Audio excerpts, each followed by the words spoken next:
Hello everybody and welcome to the Nordic Football Podcast. We are back with an exclusive interview for another week. Everything's on lockdown as you know at the moment. Things have been quiet in Scandinavia and the world in general. I hope you're all doing very well and keeping yourself safe. And social distancing, of course, that's the important thing. We're delighted to say that we're joined by a special guest on this show from the Norwegian region. And I'm very happy to say we're joined by Jack Brazil, who is the Under-12s elite head coach at Vålerenga, youth coach at Vålerenga. And I know my pronunciation of Vålerenga is probably completely wrong, but Jack, I'm sure you're going to educate me on that one.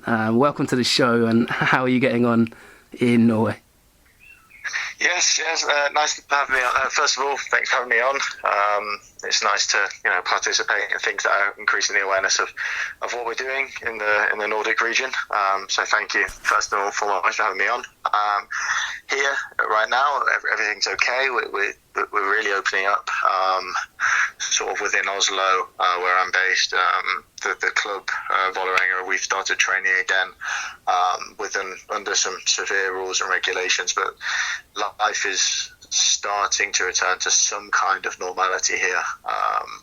Shops are opening, the hairdressers are opening, shops and supermarkets have always been open, but there's more produce being made available, there's less restrictions on what you do in those shops and so on and so forth. So yes, there seems to be a light at the end of the tunnel.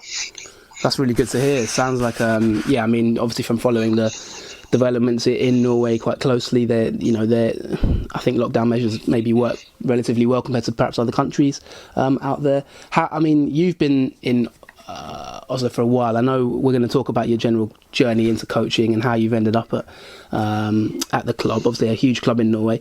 But I want to kind of start by just talking about you in general.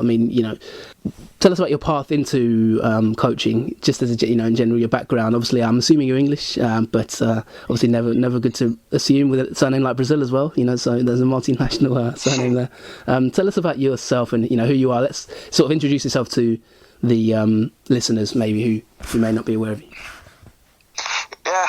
So I'm Jack Brazil. I grew up in the UK. Most of my life in Nottingham. I was brought up from about 5 years of age through to when I went to university in Coventry. I think I had that heart-rending moment that most young boys have between the age of probably 14 to 18, where you realise, and maybe probably a little bit earlier in some cases, where you realise this dream of becoming a professional footballer isn't happening. Mine came at about probably 14, 15 when I saw my friends getting the opportunity to go to clubs and I wasn't, and sort of seeing that I was not of the standard that they were. So, with my family's influence, I decided to take up coaching and did my level 1 when I was 16 and I really enjoyed it. I started coaching at 16 years old and it just became a bit of a passion of mine. It was a side thing. It was just something I did for fun when I went through my sixth form and my sort of college years. And then as I went to university, I started taking it more seriously. And then when we got to the end of university, I was offered a full-time job in coaching, and it's sort of progressed on from there. So quality. Yeah. How old are you at the moment? I'm 26. I've been coaching now for just over 10 years. Okay, that's great. So a young coach obviously, but you've got a decent body of experience there. Funnily enough, I went to Nottingham Uni, so I know the city well. It's a great city. Yeah, it's lovely. Were you Forest, or were you particularly at the club when you were growing up, or supporting? So I actually grew up just south of London in Surrey. Place called Epsom, so I don't really have an affiliation for a club down there. My first footballing memory is Michael Owen scoring against Argentina. I got a Liverpool shirt with Michael Owen on the back, and ever since I've been a Liverpool fan. I don't know any different. I have an affiliation with Forest. I like them a lot. I always want them to succeed, but I'm not a proper fan. I can't say that I'm on the terrace, and it hurts me when they lose, as it does with my friends. So you've been coaching for quite a while. And you talked about your first opportunities within coaching. How did it progress from where you were to sort of where you are now in Oslo? Tell us about that pathway. It's been a lot of plane journeys. I've coached all over the world now. I've been very, very fortunate with my opportunities, and people have believed in me and trusted me with these opportunities. When I was starting my university journey, I was just coaching sort of the fourth team at university. That's very much a fun team. Turn up, they just want to play for fun. And that summer I got an opportunity to coach in what was the Mongolian Premier League at that time. The competitions have changed structure slightly now, but it was one of the top divisions in Mongolia. So I went over there for the summer, coached their league for 3 months. That was really amazing. And then since then I got the bug for coaching abroad. The next summer I coached in the Caribbean for a few weeks with my university team. Then went to Gibraltar and Spain and coached there. And then after that, through my previous Caribbean experience, my name had got around a little bit, and was offered a full-time job in the Cayman Islands to coach in their top division and also run sort of coaching company there for youth development program. And then once I've been doing that for a couple of years, I was getting itchy and wanting to travel again. Contacted some friends that I had here in Norway, and I got an opportunity through them at Vålerenga in a small position, and then I've built myself up to sort of the position I'm in now. Yeah, I mean, I took the opportunity to take a look at your LinkedIn page, which is quite detailed, and the experience of Cayman Islands definitely struck me. I mean, before we delve into the Norwegian side of things, the Scandinavian side of things, I need to know a bit more about this Cayman Islands experience. I mean, such a you wouldn't probably associate Cayman Islands with football, to be honest. How was that? It sounds like you're very successful there as well. What was that experience like? And tell us a little bit about that. It was a real crash course in developing as a coach, because there's only 60,000 people actually within the country, and on that particular island I lived on, Grand Cayman, there was probably 55,000 people. Everyone knows everyone.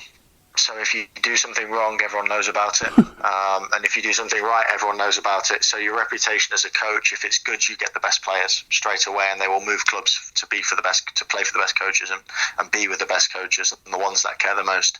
There's not much money in the game. You can sign players basically on free contracts. You can supplement them we supplemented some of our youth players by allowing them to coach our youth teams, for example, or they would work for sort of the equivalent of our chairman or our technical directors, businesses, and so on and so forth. But it was genuinely just a case of an amateur program and really professionalising it. When I took it over, and it was a really exciting project to be part of. The club was very, very good in youth terms, but we didn't have a very good adult setup, so it was my job really to sort of establish a first team program, and we were quite successful. And by the end of my time there, we managed to win the FA Cup, or the Cayman Islands FA Cup. That was a really nice experience. But again, it was a crash course, because the population's so small. Your reputation is very important for recruiting players. So I knew if I did a good job, I'd get the best players. What was the name of the team? Sorry, is it because obviously it was an academy sports club. Oh, okay. So when I arrived, there were 16 clubs on Ireland. I think by the time I'd left, there was 14. Yeah. But they were spread across 2 different islands. So wow. It was a bit of a special moment when you had to get on a plane for an away day, coming from the middle of England, where the furthest you travel is an hour. Yeah. Getting on a plane for an away day was a big deal for me. I thought, I've got to suit up for this. It's Champions League day. I mean, that was obviously Cayman Islands. It's like probably more associated with bank accounts than football clubs to a certain extent, in people's minds. What would you say? I mean, as a youth coach, you had such success there, like you said, winning the cup and that kind of thing. How have you built your philosophies and ideas? In terms of youth coaching, who are the people that you've kind of maybe learned from in your early period of your career? Because I can imagine, for example, if you've got let's say you've got a level 1 coaching badge or something like that, and you're looking to study youth football, how do you actually get that kind of knowledge and experience? Was it a lot of learning on the job for you, or is it kind of studying particular things or being coach mentored, that kind of thing? What was the key to you becoming such a successful coach so early on? I mean, I'm very, very fortunate. Just to say before, it's apparent. My father works at Nottingham Forest. He's the academy manager there. He's been an ex-professional player, been very, very successful in his own personal coaching within the youth structures. He worked at Fulham when I was young. So even from like 12, 13, 14, he was I think he was the academy technical director and the under-18s coach at Fulham. I was in that environment every day. So subconsciously I was learning. Chris Coleman, Roy Hodgson were the managers, Mark Hughes. I was sat in my dad's office when he was training, watching first team training sessions. Wow. Not really knowing what was going on, but subconsciously I was learning these things. And then as it came to coaching, I had an idea of, this is what a training session should look like. This is where it goes. And he was always a really good soundboard for me, just to talk to my dad and say, this has happened. What do you think? He never gave me too much information. He was very good at that, very good at me finding my own way and learning my own way. But he was very good at just being that soundboard and saying, have you thought of this? Have you thought of that? And as it's grown, I've gained more and more mentors and more people that have supported me. When I was about 19 years old, I did some youth module courses. And there's a coach mentor called John Griffiths, who's now, I think, the under-17s or under-19s women's national team coach for England. And he was fantastic for me. He kept in touch for a couple of years and let me observe that environment and really mentored me in that regard. And he really sort of lit the touch paper early on for me in that regard. And then as I went into the university environment, there were some really good people from Coventry City who I worked with and had a lot of respect for, who helped me develop. I did my B licence with several good coach educators, Ryan May being one of them, who was excellent with me. I really learned a lot from him, and he again was similar to John in that he sort of lit that touch paper and gave me more to learn. He never said that was a definitive answer. He said, well, this is what you could do, or this is what you could do. So he was a really good mentor for me. And then as time's gone on, I've sort of internalized that ability to, what could I do? What would Ryan ask me to do? What would John ask me to do? What would my dad ask me to do in these situations? And then it's sort of become something of a self-reflective process based on what I've learned from them. Yeah, exactly. Yeah, I can imagine. I mean, you left in 2018, I believe, Academy Sports Club. Was it kind of a natural process to leave, or were you looking for a new experience? And then tell us about the move to, Oslo itself and the offer from Vålerenga, because obviously you moved after a couple of months, I believe, from Cayman Islands to straight to Norway. Is that right? Yeah. So it was. I knew I had the opportunity to work in Norway before I left the Cayman Islands. It was coming up to the end of my second year over there, and I was just talking to someone quite casually about the opportunity of coming and working in Norway, who was at the club. It wasn't really going anywhere, and then I just decided, there was one morning where I woke up and I thought, I need something more professional. I need to push myself a little bit more. Sure. And it was really difficult because I really loved the people I worked with. I loved the business I worked for. I loved the club I was working for. Everything about it, I look back with fond memories, but it was very comfortable for me by the end of the second year, and I needed to push myself again. So I contacted my friend and said, is there anything going? And they offered me, what was at that time, I think, a 60% contract. The contracts are done on percentages here. It's not similar to England where you're part-time or full-time. It's a percentage of a 100% position. So I actually moved on a 60% position that was, not a lot to live on. And then slowly worked myself up to a 80% position by the end of 2019. And then this year I come into a full-time, effectively 100% position. But it was the move to Oslo itself from the Cayman Islands was difficult. Can imagine. It was. Did you know anyone? I mean, obviously, did you know someone out in Oslo at the time? And how was that transition? Because, it's not the cheapest city in the world, is it? I can, to live in. I've been there a couple of times. How was that transition, honestly, like you say, on a 60% contract? And what were the challenges of moving to what is, I imagine, quite a nice city to live in? It's lovely here. I'm very fortunate to live in Oslo. It's a great way of life, great people. I'm very lucky to be at the club, but I only knew one person really, two people in Oslo. When I moved here, I wasn't too knowledgeable of the area apart from studying Google Maps effectively. Fortunately, the finance bit wasn't so much of a shock because I think I got that when I moved from the UK to the Cayman Islands. Georgetown, the capital of the Cayman Islands, I think was at the time the second most expensive city to live in the world. Not really a city, but that's what it was termed as. Wow. So the move to Norway actually wasn't much of a shock. In fact, I actually thought there were some things that were quite a lot cheaper. So that was a positive. I didn't have to deal with that. And then it was just finding an apartment, finding something close to the club, and getting used to that difference. It's very, very warm in the Cayman Islands. Minimum degrees of 23, maximum of 33, 34, and then I'm finding a temperature of I think the day I moved it was 12 degrees and I was wearing thermals and wool and a big jacket, and the person next to me was stood there in just his t-shirt and shorts. I thought, what have I got myself into here? And that went until we experienced, I think the worst session we did was minus 12. Wow. So within 6 months of me leaving effectively tropical paradise, I was coaching in minus 12 degrees. Yeah, I can imagine that must have been a bit of a culture shock for your body at least. And what was the attraction from Vålerenga itself? And actually, can you help me pronounce Vålerenga, because I'm probably going to get it wrong a couple of times here. But yeah, I mean, how was it actually moving to the city? What were the challenges from that point of view? Imagine someone looking to, maybe move there, or that kind of thing, adapting to that new life.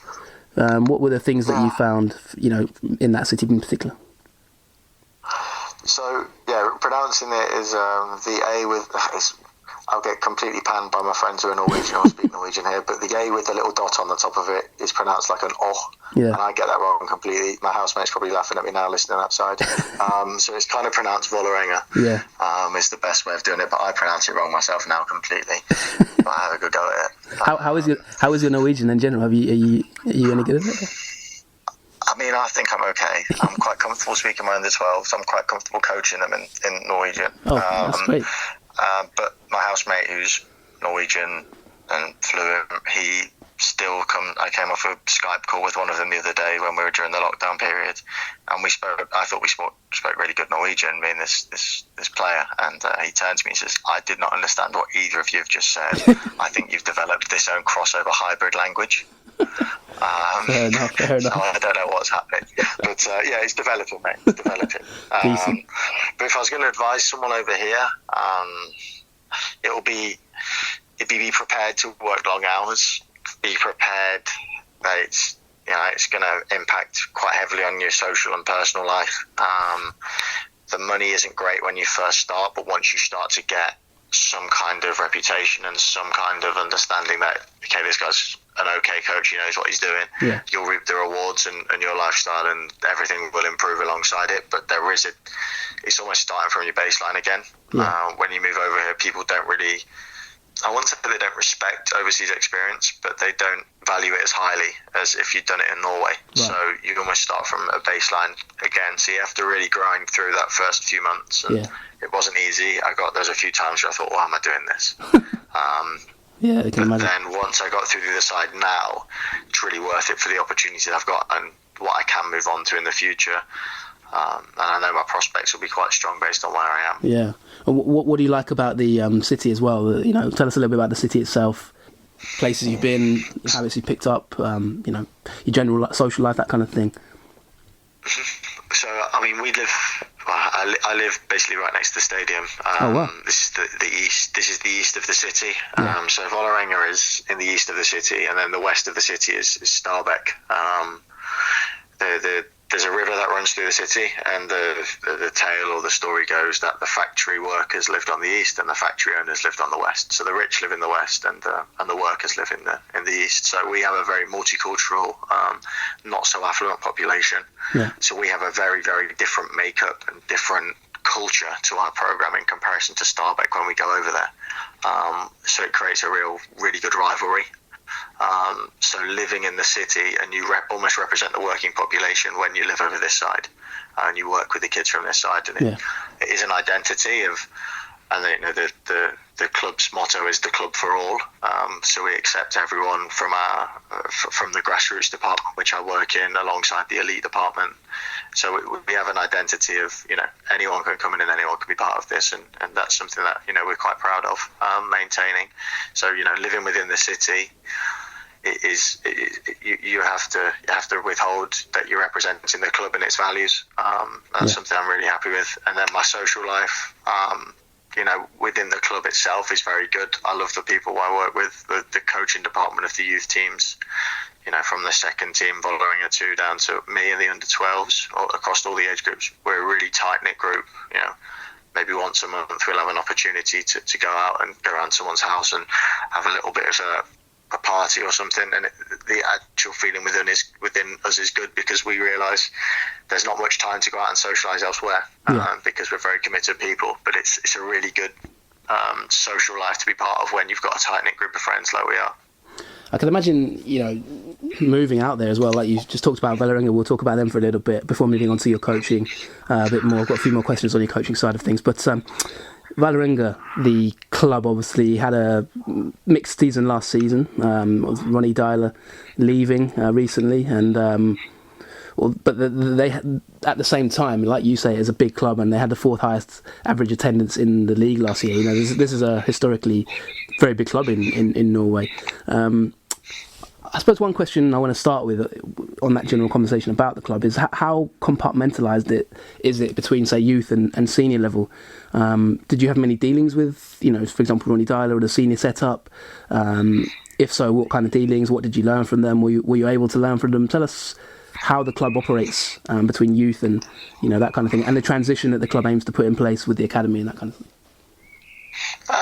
So we have the sporting director, Jørgen Ingebrigtsen, who oversees the whole programme. And then we have the daglig leder, that's, I guess, is kind of like the equivalent of a chairman or a CEO in the UK, Erik Esperseth, and then Thomas Hasselgren, who's like the equivalent of the academy manager. He's the utviklingschef. They sort of make up what we call, I think, will be the technical heart. So they're really important to the running and the operational side of the club. Sure. And with regards to our first team, our integration would be, we're able to watch all the sessions. There's no problem. My office is based in the stadium anyway, so if I want to go and watch the first team train, it's not a problem at all. So I had some conversations with Ronnie. He was very, very welcoming, very nice guy, very busy man also. So it probably wasn't as much as I'd have wanted, but I also have to respect that he was very busy himself. But I can't have anything bad to say about him. I thought he was very well respected in the club, and he conducted himself well. And particularly the rest of his coaching staff, Håkon Lunov, Johannes Mosgaard, Igor Asse, were really nice guys. And Igor's still there, but Johannes and Håkon have left now as well. But I integrated really well with them guys. Håkon was really interested and wanted to know a lot, was really always open for a conversation. So the integration was there, probably not quite as much as we wanted, but I think that was also down to the stress of what was going on with the first team level and the difficulties particularly they had in the second half of the year. In the first half of the year they were really interested in us, and they really tried to be part of it and help out. And I think it was difficult that second half of the year for all involved. And that comes down to many factors. I think including the sort of sale of Ejuke, who was excellent for us in the first half of the year, and we really sort of missed a creative spark behind the forwards after he went. That was difficult to replace because he was such a strong player in our league. Yeah, I mean that move probably was inevitable, wasn't it? And given the quality of the player, but yeah, like you say, that it kind of the season kind of petered out to a certain extent. What was the mood, around the club at that time? Was it kind of quite down with the fans and that kind of thing? Because like you say, as we said, it is a major club in Norway. One we haven't covered too often on the podcast, to be fair. So it'd be interesting to hear your insights on the club itself and where it's heading at the moment, and maybe outlook for the season as well to come, when it does eventually start. It was tough. We all took it quite personally because we care quite a lot about what goes on from the youth department up. We have a vested interest in the first team, particularly with some of our young players getting the opportunities from the 19s and the second team. It was we found it quite difficult, particularly back in the year, because we were just willing them to do well. Yeah. And that was frustrating, and it definitely boiled over in a few meetings that we were all frustrated. We really wanted to do better, but everyone's heart was in the right place, and everyone was working really hard to fix what was going on and find solutions for it. So it wasn't through a lack of effort, the situation that was going on. People were working hard, and the relationship stayed pretty good within what was happening. It was just a really difficult period for us to sort of find that spark that we had with Duque in behind the striker. But I think moving forwards, if we talk about the future, with we've got Dargaile Fogoma now as the manager, and a lot of new first team staff in. It's been unfortunate for them that I think they actually only came in about 4 or 5 weeks before the shutdown period, and we've all been so much invested in our own worlds in this period of starting up. I've been very invested in my world of really starting and tackling a new role in the under-12s and getting an idea of what's going on and how I'm going to make the best of it, and sort of tackling the other parts around my role I haven't really integrated with the first team this season as yet. So I'm looking forward to when we hopefully go back in full force and full speed, that I'll be able to build a good relationship with the guys. Yeah, because you also coach the 17s, I believe, is that right, or 16s? One thing I'm interested to know is, let's talk about the obvious, which is the situation around the world, the pandemic, and how has that impacted things in Norway specifically? Because every country's had a different reaction to it. Have you been very much on lockdown as we have in the UK, or have you been? What have the differences been? One thing I saw on your Twitter account, which was really cool, is the social distancing sessions, which we'll talk about in a minute. I've got a question on that. But what's the day-to-day been like in this period? Boring. I found it really difficult going from working 100%, 11, 12 hours a day, 6-7 days a week, to going to doing nothing. That's me being completely honest. I think we closed down on March the 5th, I think was the day. So we closed down really early. We had less than 1,000 cases when everything went into lockdown. Restaurants, bars, everything apart from essential services was closed. And it was a really hard lockdown for 2 weeks. You're not going out unless it's basically 100% necessary. So I had some hospital and doctor's appointments I had to go with, the right paperwork to say that I could go out, and so on and so forth. My father was actually in the country at the time the lockdown was announced, so he had to get out before all those things. My mum was meant to come out as well, and she hasn't been able to. It was about 2 days after the lockdown was announced, she was unable to get here. So it was a really, really harsh lockdown. No direct flights now between Norway and the UK that I know of. So it's very, very strict in that regard. And they stopped very early. And it was, near enough sort of 5-6 weeks like that, where you weren't allowed to really do anything. And it was stay inside, don't go out. And then they started to allow people to go and train alone on the pitches or exercise alone, and so on and so forth. And it started to be a little bit more loose. The clothes shops started to open, more sort of non-essential shops started to open, and then in this past week we've had the hairdressers have opened again. Right. The more even more non-essential shops and so on and so forth have opened. The nurseries have opened. The schools from sort of grades 1 to 4 are open again. So it's really starting to go. And then we've been allowed to start training again. I think the official date was the 20th of April or the 21st of April, but we took the decision to wait a week just to make sure that we could do it very safely and do it in the right way within our club. Yeah.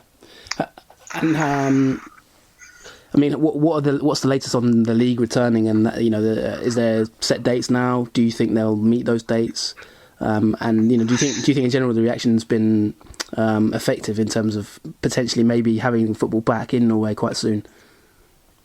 Yeah, I think we'll have it back very, very soon. So the first team at the moment are on a holiday break. They should come back on Monday, I believe. So they've effectively taken their July break now. Yeah. And just accepted that they're going to work through until December.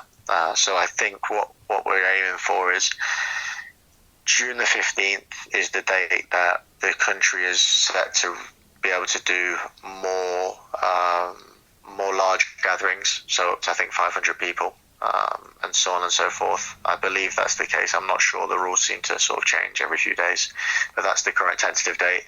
So I think what we're looking at is the league starting here probably by July the 1st, with the Elite Syrian and also the top Syrian for the women's side, and being able to go through a full set of fixtures by the time we get to December, hopefully. The difficulty with obviously playing in December is the snow and the actual cold itself, because that presents its own set of real issues and problems. Yeah, of course. I mean, I guess a lot will be up in the air, and depending on how, what happens with the health itself, public health, and I can imagine. But yeah, great to hear that it could be back fairly soon. Let's move on to, I mean, yeah, like I said, the social distancing training sessions that you talked about. Sounds like you had a chance to innovate, maybe. And as a coach, how do you? What's the preparations as a coach that you can do, and what are the restrictions that may be in place that you have to bear in mind now when developing your sessions? What, how are you going to adapt to that? And other coaches as well, obviously. I think the first thing was it's not been like complete overhaul, but it's been learning a lot of things again with regards to coaching, and having to really think it through in your methodology and why you're doing things and how you can do things, because you don't know how long these restrictions are realistically going to be here for. We can hear June the 15th, but that could change very quickly. It could come forwards, it could go back. We just have to be as realistic as we can with the situations we've been given and the rules we've been given. So it has almost been like learning to sort of design a session again. Yeah. We've had the regulations are 2 meters apart at all times, maximum. Minimum. So you can't get closer than 2 meters, all the players. So that's the first problem. They're not allowed to handle any of the equipment. So that includes balls, that includes cones, that includes vests or anything like that. So the players can't handle them. So that presents its own problem if the coach has to set everything up. Yeah, and definitely. After the session, we have to clean and disinfect all of the equipment that has been used. That again is a big time constraint and time sort of drain, and maximum groups of 4 players per eighth of a pitch. So 16 in total per half, 32 in the full, but you're not allowed to mix groups, so it can't be 4 here, 4 there, and then 2 come over this side and 2 go that side after 10 minutes. They must stay in their group of 4 the whole time. Yeah. With the same coach. So there's 1 coach per 4.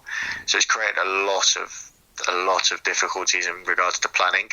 I have to plan all the players to basically arrive and stand on a cone 15 minutes before the session is due to start and just wait, and the cones are 2 meters apart in their sort of eighth of the pitch.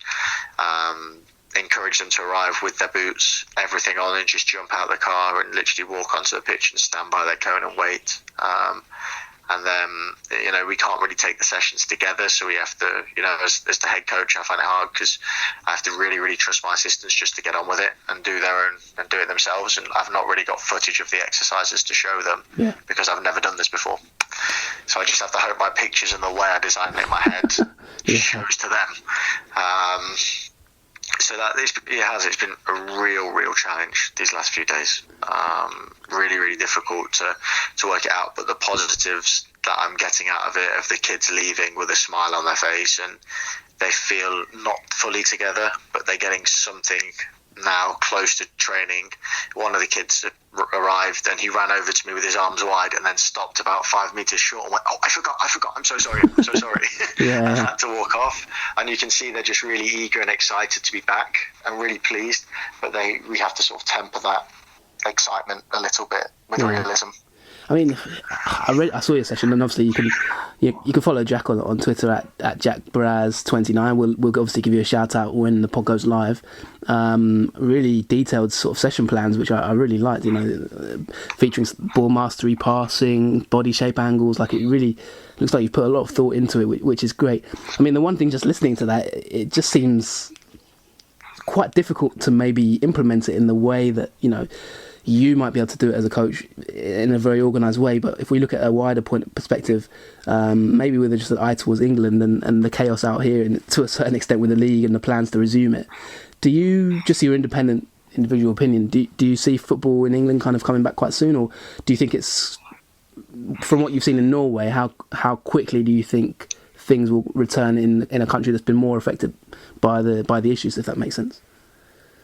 Because it sounds so hard to plan. It sounds really hard to plan.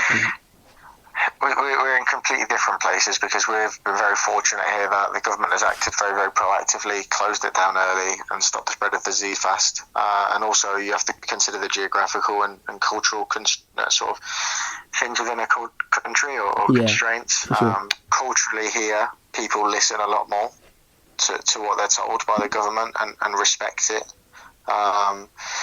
Geographically, all the towns and cities are very spread out. So if you're going to get a breakout, it's much easier to contain the person than it is in the UK, where all the cities are very much interlinked, very close. Culturally in the UK, I don't think we have as much of a respect for authority. And you know, that's a positive and a negative. You can take it both ways. Here people are very, very sort of regimented. They understand this is why we're doing it, and this is what we're doing it for.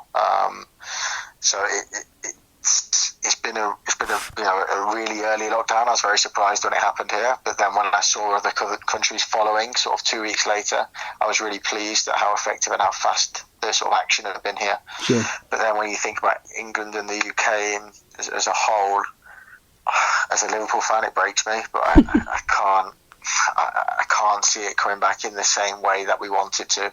The Premier League has to return in some capacity with regards to finishing the league, I think, due to the financial difficulties that it will encounter if it doesn't. But will that look like the Premier League that, as a Liverpool fan, I want? No. Very frustratingly, it won't. But that's also realistic to what we're in now. We need to make sure that we're doing the best thing for everyone's health and those sort of constraints that we have. So I think my opinion is they will bring football back soon in the UK. Very, very heavily controlled. I think from what I read is the teams will be isolated within hotels. They'll play games at local neutral venues, lots of testing. I don't know what would happen if someone has a positive test. That's the next question I think that we'll have to find out. Would they postpone the game? Would they make them play it? So on and so forth. Yeah.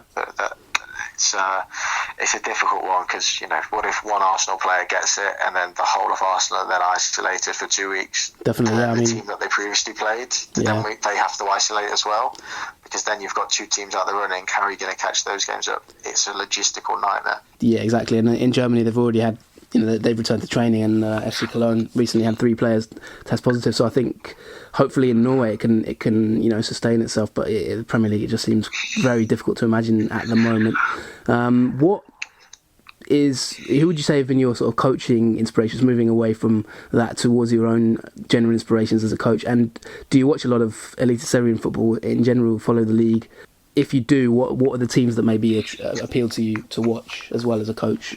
Teams with interesting ideas or managers with interesting ideas that you perhaps look up to? I think growing up, my first sort of view of professional management or coaching was Mourinho versus Benitez. And I found it hard because my internal love for Liverpool was being fought by this fantastic Portuguese manager who would wind every Liverpool fan up, but he was just magnificent in everything he did, and I loved him. He was the man I loved to hate and hated to love, but I couldn't stop it. And then also obviously loved Rafa for what he did for Liverpool and everything, and it was a real contrast of the cold, hard approach of Benitez and not very emotional character, and then you had the very emotional, very sort of protagonistic Mourinho, and they were sort of the first two people that made me think, it was a bit of drama, a bit of sort of pantomime about it. I thought, I really like this. Yeah. This is really cool. And they really sold it to me. Which one of the two would you say you were more the cold-hearted, or as a coach yourself at the moment, are you more the cold-hearted or more the passionate? What would you say you in your own? Now with the young ones, I've got to be the nice guy. Yeah. I've got to be the guy who puts an arm around and be really kind. But there was definitely some times last year with the 16s where I was the cold tactician who had to stand back a little bit and just be a little bit more objective towards it. Yeah. I think definitely striking a balance. But then as I move forwards, I really liked what Guardiola did at Barcelona. I thought it was excellent. I thought he was a real sort of innovator for coaching in that sense at that moment in time, and it was really inspirational what he did. I really liked Brendan Rodgers when he was at Liverpool. I thought he was excellent. I was very disappointed when he left, but then another little real inspiration of mine in Jurgen Klopp came out, and he just makes me love the game, everything about it. From when he was at Dortmund, the passion, the intensity he brings to it. It doesn't look like a job when he does it. It just looks like something he really loves to do every day, and it looks like a way of life. And that's sort of the way I see it. It's not a job; it's a lifestyle. It's a way of being. And then I guess when I've come to Norway watching the football, I'm not very good with names. That's one thing I forget very quickly. All the names here not ones that I'm used to. So they go in one ear and go out the other, particularly when a Norwegian says them and they pronounce them very, very Norwegian. I don't understand that because I read it completely different. But I really enjoyed watching Bodø Glimt last year. I thought they were superb. Their journey towards, I was really rooting for them to win the Elite Syrian. I thought the way they prepared and the passion they brought, and particularly watching their home games, their fans and the bond they had with their fans, I thought was excellent. I thought it was a really nice sort of story to watch, and disappointing to see when they didn't quite get over the line at the end. And I'm quite friendly with Tom, their second team coach. So it was texting him every week, what do you think? And he was like, I'm not sure, like, we're really nervous, but we're excited. And it went another week. I said, it's gone another week, another bounce. What do you think? We're getting nervous again, but I don't know, we might do it. And it was one of those every week, just dropping him a text. We're getting closer. Tom Dent? So I really like. Yeah, we've had him on the show. Yeah, great, fantastic, brilliant, top lad. So he was. That was excellent. Following that last year, so I really enjoyed that. That's sort of my first thing watching Norwegian football. I went, oh, that's really cool. I like that. Yeah, and what finally we'll wrap it up now. Really appreciate your time. Obviously, what would you say as a youth coach? Let's have a quick comment on the Norwegian young generation that's coming up, and some thoughts on that. Where do you see the state of Norwegian youth football at the moment? You're there day to day. You're observing it, and what players are there to look out for as well, maybe at Vålerenga that we should think about in the future. But firstly, let's give us your thoughts on the actual current generation that's coming up in Norway. Yeah, there's some excellent players coming.